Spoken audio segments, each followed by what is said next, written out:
दोस्तों, इंदौर से हनीमून मनाने गए राजा रघुवंशी और सोनम रघुवंशी नाम के कपल के केस में एक नया मोड़ आया है।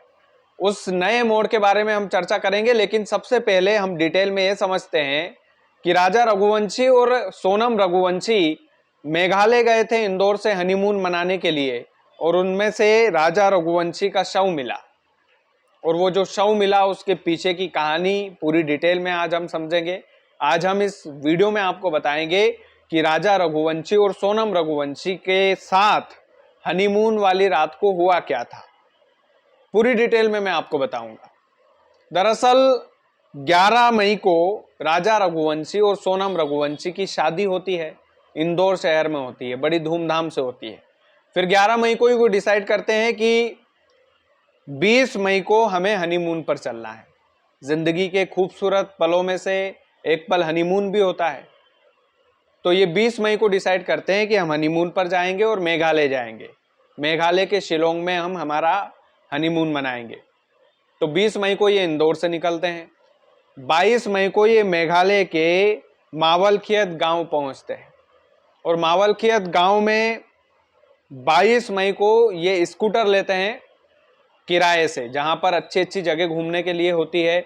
भारत में कई ऐसी जगह है जहां पर आप घूमने के लिए जाएंगे, चाहे गोवा हो, चाहे मनाली हो, चाहे मेघालय हो, चाहे और भी अन्य जगह हो। वहां पर किराए से आपको स्कूटी, बाइक और भी अन्य चीजें, कार से घूमना चाहो तो आप कार भी किराए पर ले सकते हो। तो ऐसी सुविधाएं वहां पर होती है। तो 22 मई को ये कपल स्कूटर लेता है किराए पर, और मावलखियत गांव से ये नोग्रेट गांव में जाते हैं, जहां पर एक प्रसिद्ध लिविंग रूट ब्रिज है, उसको देखने के लिए। और दोस्तों, उसको देखने के लिए 3000 सीढ़ियां नीचे उतर कर जाना पड़ता है। तो सोनम रघुवंशी मना करती है कि नहीं नहीं, इतना नीचे कौन उतरेगा, मैं तो नहीं जा रही देखने। लेकिन राजा रघुवंशी सोनम से जिद करता है, कहता है कि नहीं, हम चलेंगे, इतनी दूर घूमने ही तो आए हैं। तो 3000 सीढ़ियां नीचे उतरकर ये दोनों कपल जाते हैं, और 3000 सीढ़ियां नीचे उतरकर ये पहुंचते हैं ओसरा हिल्स नाम की एक जगह पर, और बकायदा वहां पर ये खूबसूरत नज़ारा देखते हैं। 22 मई को ये नीचे उतरते हैं, और 22 मई को ही वहां पर रात रुकने का फैसला कर लेते हैं, और वहां पर एक लिविंग में रहते हैं। वहां पर रात भर रुकने की, जो ठहरने की जो व्यवस्था होती है, वहां पर रुकते भी हैं बकायदा। और 23 मई को उस होटल से चेकआउट कर जाते हैं। 23 मई को फिर ये ऊपर चढ़ते हैं, और वो 3000 सीढ़ियां जो नीचे उतरी थी वही सीढ़ियां ये ऊपर चढ़ते हैं। और ऊपर चढ़ते चढ़ते फिर अचानक से सोनम और सोनम की जो सांस है उनके बीच में बातचीत होती है। उस बातचीत में बकायदा ये रिकॉर्डिंग भी पूरे जगत में वायरल हुई है, और आप कह सकते हैं कि इस रिकॉर्डिंग ने एक तहलका सा मचा दिया। सोनम उसमें बोल रही है कि मेरा उपवास है तो मैं कुछ नहीं खाऊंगी, लेकिन सांस बोल रही है कि कुछ ना कुछ खा लेते। इतनी सारी ढेर सारी इनकी बात होती है, और फिर सास और बहू की बातें खत्म होती है। सोनम ये भी बोलती है कि माँ जी, मैंने तो मना किया था कि इतनी नीचे जाकर क्या करेंगे, लेकिन ये माने नहीं। और इस तरीके की छोटी मोटी बात होकर के वो आखिरी बातचीत होती है, और उसकी रिकॉर्डिंग वायरल भी है। तो सोनम और उसकी सास की बात होती है, और फोन कट हो जाता है, फोन रख देती है सोनम। और उसके बाद में पता चलता है कि ये दोनों लापता हो गए हैं। और पुलिस, मेघालय की जो पुलिस है वो इनकी पड़ताल करती है, मध्य प्रदेश की पुलिस भी उसमें लगती है। बकायदा केस दर्ज होता है गुमशुदगी का, और पुलिस दिन रात एक करती है। 11वें दिन राजा रघुवंशी का शव मिलता है, और राजा रघुवंशी का जब शव मिलता है तो पुलिस जो है हैरान रह जाती है। 2 जून को राजा रघुवंशी का शव मिलता है। उसके बाद में शव को पोस्टमार्टम के लिए भेज दिया जाता है। पोस्टमार्टम में जो भाई साहब खुलासा हुआ है वो चौंकाने वाला है। सबसे पहले तो जब पुलिस को शव मिला तो उन्होंने राजा रघुवंशी के भाई को बुलाया, और बोला कि, पुलिस बोली कि ये क्या वाकई में राजा रघुवंशी ही है? शव इतना ज्यादा गल गया था, सड़ गया था कि उसको पहचानने में बड़ी परेशानी हो रही थी। फिर भाई ने राजा रघुवंशी के हाथ पर कुछ निशान था, उस निशान को देख करके उस शव की पहचान की कि हाँ ये मेरा ही भाई है। उसके बाद में शव को मेघालय से इंदौर ले जाया गया। पोस्टमार्टम में एक बड़ा खुलासा भी हुआ। खुलासा ये हुआ कि राजा रघुवंशी की जो हत्या की गई थी वो पेड़ काटने वाले नुकीले चाकू से की गई थी, पेड़ काटने वाले नुकीले हथियार से की गई थी। और कुछ दूरी पर मोबाइल भी पड़ा मिला, स्कूटी भी खड़ी मिली। राजा रघुवंशी का शव तो मिल गया, लेकिन सोनम रघुवंशी का शव नहीं मिला।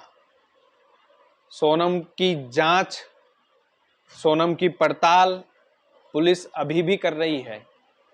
आप सोच सकते हैं कि ये जो कपल शिलोंग घूमने के लिए गया था, अपनी जिंदगी के खूबसूरत पल जीने के लिए गया था, इस कपल में के साथ ऐसा क्या हुआ होगा कि राजा रघुवंशी जो सोनम का पति था उसकी तो हत्या हो गई, लेकिन सोनम अभी तक लापता है, मिली नहीं है। काफी सारी चर्चाएं जो है बाजार में चल रही है इसे लेकर। एक चर्चा ये भी है कि सोनम जो है बांग्लादेशियों ने सोनम को अगवा कर लिया और उसे बांग्लादेश ले जाया गया है। एक अफवाह ये भी चल रही है कि कहीं सोनम ने ही तो राजा रघुवंशी की हत्या नहीं की, लेकिन इस बात में सच्चाई कम लगती है कि सोनम ऐसा कर सकती है, क्योंकि जो अपनी सास से ये बोल रही है कि मैं घूमने के लिए अपना उपवास थोड़ी तोड़ूंगी, वो औरत अपने पति की हत्या कैसे कर सकती है। तो सोनम रघुवंशी को लेकर के एक महत्वपूर्ण सवाल ये था कि क्या सोनम वाकई में बांग्लादेश में है, क्या सोनम रघुवंशी वाकई में बांग्लादेश में मिलेगी, और बांग्लादेशियों ने सोनम रघुवंशी को अगवा क्यों किया होगा। और मेघालय का वो जो रूट है 3000 सीढ़ियों वाला, वो इतना ज़्यादा खतरनाक रूट है क्योंकि वहाँ पर कुछ दिनों पहले भी एक शव बरामद हुआ था। लोग वहाँ पर घूमने फिरने के लिए जाते हैं, घूमने जाते हैं, लेकिन वहाँ पर हत्याएं हो रही है पिछले कुछ दिनों से। और इंदौर के राजा रघुवंशी और सोनम रघुवंशी के इस केस ने पूरी तरीके से सबको चौंका दिया है कि वो कपल अपनी ज़िंदगी के खूबसूरत पल जीने के लिए वहाँ पर गया और उस कपल के साथ इतनी ज़्यादती से उसकी हत्या हुई। और बाकायदा वहाँ के एसपी ने इसकी पुष्टि की है कि राजा रघुवंशी की तो बेरहमी से हत्या की गई है, और पोस्टमार्टम में इस बात की पुष्टि हुई है कि उसकी हत्या नुकीले हथियार से हुई। नुकीले हथियार को भी जो है जब्त कर लिया पुलिस ने राजा रघुवंशी के मोबाइल फ़ोन को भी जब्त कर लिया। पुलिस सोनम की तलाश में है, लेकिन सोनम क्या बांग्लादेश में है, क्या बांग्लादेश के जो किडनैपर्स हैं उसे बांग्लादेश ले गए, ये तमाम सारे सवाल बाजार में अभी भी चल रहे हैं। और ये सवाल अभी भी सवाल ही है, क्या सोनम जिंदा है, इस दुनिया में है। पिताजी जो है वो तांत्रिक विद्या भी कर रहे हैं अपने घर में। सोनम का उल्टा फोटो दरवाजे पर उन्होंने लगाया, मैं आज एक खबर पढ़ रहा था। तो ये तमाम सारी खबरें चल रही है सोनम और राजा के बीच में, लेकिन मैंने डिटेल में आपको बताने की कोशिश की है कि सोनम रघुवंशी और राजा रघुवंशी ये दोनों कपल कैसे लापता हुए थे, किस तरीके से इनकी हनीमून प्लानिंग हुई थी, और किस तरीके से ये दोनों कपल्स में से एक राजा रघुवंशी की हत्या हुई। और सोनम रघुवंशी पर अभी भी सवाल है कि वो बांग्लादेश में है या फिर वो कहीं और है। ये तमाम सारे सवाल हैं, और ये अभी भी सवाल ही है, वो इस दुनिया में है कि नहीं है। हम चाहते हैं कि वो इस दुनिया में है ताकि इस केस का पुलिस और अच्छे से खुलासा कर पाए। बाकी आप वीडियो को ज़्यादा से ज़्यादा शेयर कीजिएगा। चैनल यदि आपने सब्सक्राइब नहीं किया तो प्लीज़ कर लीजिएगा। बहुत बहुत धन्यवाद।